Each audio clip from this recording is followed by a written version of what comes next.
Assalamualaikum, selamat datang di channel Camai Studio. Bagaimana kabarnya teman-teman? Semoga kalian semuanya dalam keadaan baik-baik saja. Terima kasih kepada teman-teman yang selalu mendengarkan cerita horor atau cerita mistis, cerita pendek di channel Camai Studio. Mimin doakan semoga dirinya selalu dijaga kesehatannya, dilancarkan rezekinya, dan dimudahkan segala urusannya. Untuk cerita kali ini berjudul Gadis Misterius. Mari kita mulai ceritanya. Pagi itu, di tengah terminal tepatnya, aku selalu melihat wanita yang sama di minggu ini. Dia cantik menurutku, berjilbab dan tampak soleha. Jika seandainya ada kesempatan, ingin sekali rasanya aku untuk berpatah kata dengannya. "Monggo Pak, silakan diminum," sapa Pak Rusdi dengan secangkir kopi hangat di hadapanku. "Bapak kenal dengan wanita yang selalu di pinggir jalan itu?"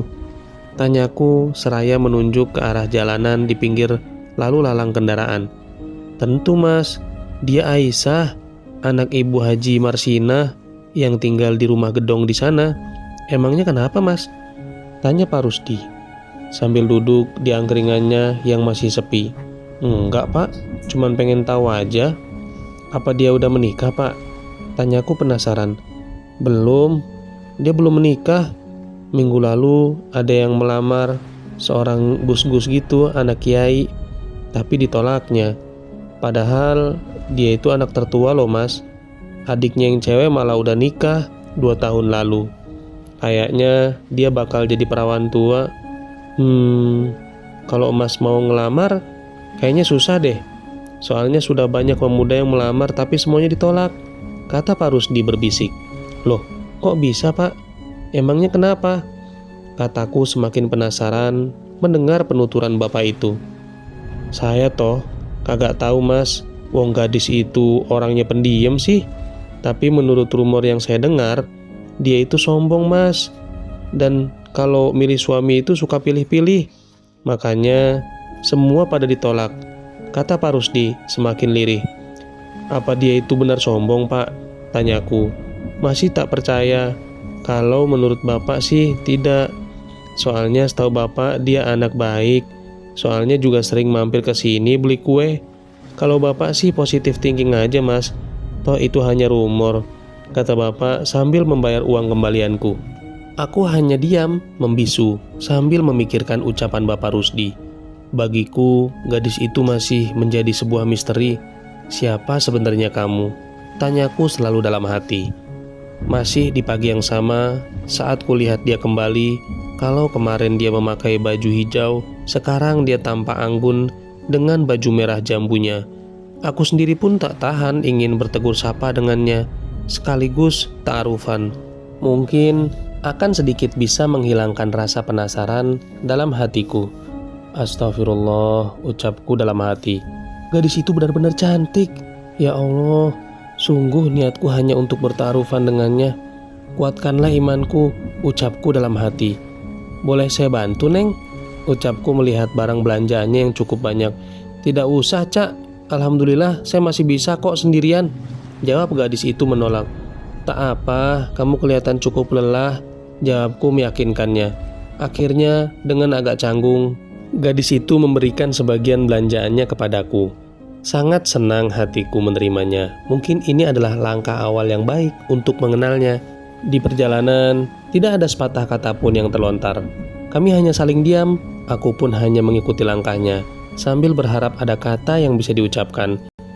"Terima kasih Cak, ini rumah saya. Terima kasih atas bantuannya," katanya tanpa melihat wajahku sedikit pun.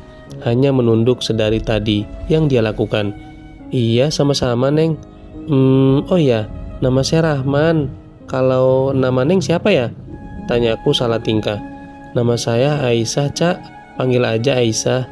"Ya udah Cak, maaf, saya harus masuk dulu. Permisi, assalamualaikum," lanjutnya tanpa sedikit pun melihat wajahku. "Oh iya Neng Aisyah, waalaikumsalam," jawabku sedikit kecewa. Hari yang sama dan kejadian yang sama terjadi sudah selama seminggu ini, tanpa ada perkembangan yang berarti. Sampai sekarang pun rasa penasaranku pun belum terpuaskan. Hingga suatu hari, ku beranikan diri mendatangi rumah gadis itu. Nak Rahman, silakan masuk, ucap Ibu Haji Marsina, tak asing lagi kepadaku. Mau ketemu Aisyah ya? Sayangnya dia sedang mengajar di musola. Oh, kalau begitu saya pulang saja dulu bu, kataku seraya beranjak keluar. Tapi kalau seandainya kamu punya waktu, ibu ingin ngomong sebentar dulu, kata wanita setengah baya itu kepadaku. Wajahnya tampak serius, membuatku penasaran dan ingin tahu apa yang ingin disampaikan. Ya bu, tidak apa-apa, silakan saja. Saya toh sedang tidak ada kesibukan, ucapku kepadanya. Apa kamu suka sama Aisyah? Tanya Ibu Hajah Marsina serius. Kikuk aku mendengar pertanyaan seperti itu. Rasanya seperti disuruh menjinjing ribuan kilo batu. Tapi melihat keseriusan dari Ibu Hajah Marsina, akhirnya aku memberanikan diri untuk menjawab pertanyaan itu. Iya bu, saya menyukai bahkan mencintai putri Anda semenjak pertama kali bertemu dengannya, jawabku kikuk. Dengan menghembuskan nafas lega, Ibu Hajah Marsina berkata, Alhamdulillah, kalau seperti itu nak, ibu sangat senang mendengarnya, dan ibu berharap kamulah jodoh Aisyah nantinya. Kalau boleh tahu, apa sebenarnya yang terjadi bu? Tanyaku semakin penasaran, bahkan hingga menahan nafas menunggu jawaban yang selama ini ku nanti, tentang misteri gadis di pinggir jalan ini. Aisyah tepatnya. Dulu sekali, Aisyah pernah berpacaran seperti gadis-gadis lainnya. Sama seperti pacaran pada umumnya nak. Aisyah sangat mencintai laki-laki itu karena Allah. Namanya Farhat, pemuda pesantren yang berhasil mengetuk pintu hati Aisyah. Mereka hanya baru ketemu sekali. Namun Aisyah sangat yakin kalau laki-laki itu akan jadi pendamping hidupnya, kata Ibu Hajah Marsina. Lalu apa selanjutnya yang terjadi bu? Jawabku, masih sangat penasaran. Dengan menghela napas panjang, Ibu Hajah Marsina melanjutkan ceritanya. Dulu kami tak sekaya ini nak. Kami hidup serba kekurangan. Bahkan untuk kuliah Aisyah dia harus bekerja keras.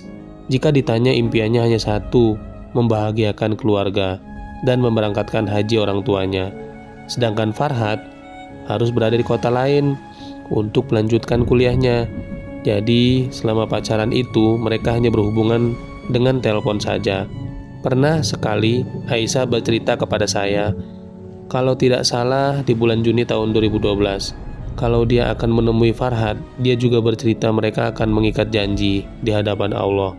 Awalnya, ibu berpikir itu hanya janji biasa, janji yang biasa dilanggar, tapi ternyata Aisyah sangat memegang janji tersebut. Janji yang seperti apa bu? Tanyaku semakin penasaran. Entahlah, Aisyah tak berkata apapun tentang janji itu. Bahkan ibu sendiri juga khawatir. Tapi Aisyah selalu berkata, tidak apa-apa bu, semuanya akan baik-baik saja. Lalu 1 tahun pun berlalu. Aisyah masih kuliah dan Farhat mendapatkan pekerjaan sebagai guide di Mekah.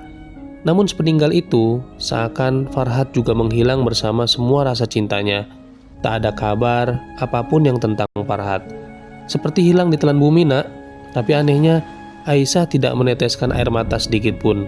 Dia tetap ceria, seakan tak terjadi apa-apa. Dan semenjak itu, setiap kali ada lamaran selalu ditolaknya dengan alasan dia telah dipinang. Jujur nak, ibu sangat takut siapa yang telah meminangnya. Apakah dia masih berharap kalau Farhat akan menjemputnya? Setiap hari, ibu selalu tak tenang. Apalagi sekarang Aisyah sudah banyak digosipin oleh tetangga nak. Tangis Ibu Hajah Marsina, membuatku merasa pilu. Apakah tak ada kabar dari keluarga Farhat bu? Tanyaku kemudian. Melihat tangis Hajah Marsina lebih reda, Ibu Hajah Marsina menjelaskan, Aisyah anak yatim nak. Dia hanya punya Aisyah dan guru-gurunya di pesantren. Bagi kami sendiri, dia juga telah menjadi keluarga. Ibu mohon nak, bukalah pintu hati Aisyah lagi.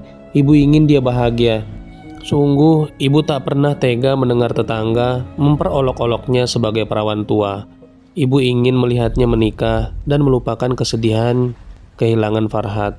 Lanjut Ibu Hajah Marsina melihatku. Di matanya tampak sayu dan lelah, namun serius akan perkataannya. Insya Allah bu, jika ibu mengizinkan dan Allah meridhoi, saya akan memperistri Aisyah secepatnya, kataku meyakinkan. Terima kasih nak, amin. Ibu juga akan berusaha meyakinkan Aisyah. 2 hari telah berlalu. Bersama pembicaraan itu, dengan mantap di pagi hari, aku membawa Ustadz Soleh untuk membantu meminang Aisyah. Aku yakin Allah meridhoi dan memperlancar perjalananku. Ya Allah, jika memang dia jodohku, maka mudahkanlah perjalananku. Jika dia bukan jodohku, maka berikanlah Aisyah jodoh yang terbaik untuk kebahagiaannya. Doaku pun terjawab bersama sampainya aku di rumah Aisyah. Hajah Marsinah pun sudah menungguku di depan rumah. Assalamualaikum warahmatullahi wabarakatuh, ucapku berbarengan dengan Ustadz Soleh. Waalaikumsalam nak, ayo silakan masuk. Ibu telah menunggumu dari tadi, kata Hajah Marsinah dengan senyum yang tak henti-hentinya. Ayo duduk nak, semalam ibu telah berbicara dengan Aisyah. Lalu dia menjawab, jika Allah mengizinkan, ibu yakin kamu pasti bisa meminangnya. Amin, jawabku simpel. Terus Aisyahnya di mana bu? Tadi pagi bantu ibu masak, terus izin sholat duha. Tunggu sebentar ya, ibu lihat dulu di kamar. Mungkin masih siap-siap. Kalian silakan diminum dulu minumnya, kata Ibu Hajah Marsinah berlalu. Aku sendiri tampak tak tenang, menunggu kembalinya Ibu Hajah Marsinah. Yang tenang ya mas, insya Allah kalau jodoh pasti kesampean, ucap Ustadz Soleh sambil menepuk pundakku. Insya Allah Ustadz, jawabku menghela napas. Namun cukup lama Ibu Hajah Marsinah memanggil Aisyah. Tiba-tiba, Aisyah! Segera kami berlari menuju kamar. Terlihat di sana Aisyah kaku tak bergerak, seakan tidur yang sangat pulas. Ibu Hajah Marsinah pun menangis kaget dan pingsan melihat putrinya tak bernyawa di tempat tidur. Aisyah sudah meninggal saat tidur, kata Pak Ustadz Soleh. Melihat keadaannya, lalu siapa yang membantu Hajah Marsinah tadi pagi? Tanyaku bingung dan sedih. Wallahu alam, hanya Allah yang maha mengetahui. Namun saya yakin Aisyah meninggal dengan keadaan husnul khotimah. Dia tersenyum walaupun telah meninggal. Yang sabar saja mas, insya Allah ada jodoh terbaik untuk masnya nanti ya, kata Ustadz Soleh menenangkan. Oh ya, dan ini saya menemukan satu lembar doa dan sebuah foto lelaki. Mungkin ini Farhad, soalnya ada nama di belakang foto ini. Tak ada jawabanku yang terlontar. Semuanya masih membingungkan dan terasa cepat. Saat pertama aku bertemu Aisyah, berbicaranya dengannya, mendengar cerita ibunya, hingga sekarang ia telah tiada. Biar saya lihat bersama ibunya nanti. Setelah pemakaman, Ustadz tolong temani, jawabku sambil berlalu. Ingin rasanya aku segera masuk, kembali sadar bahwa Aisyah telah tiada. Misteri gadis di pinggir jalan itu, biarlah hanya Allah dan Dia yang tahu. Itulah cerita yang aku maksud bertemu dengan wanita misterius. Terima kasih kepada teman-teman yang sudah mendengarkan cerita ini sampai selesai. Dan yang baru bergabung, jangan lupa like, subscribe, dan share, serta meninggalkan komentarnya agar tidak tertinggal video terbaru. Sekian dari saya, wassalamualaikum warahmatullahi wabarakatuh.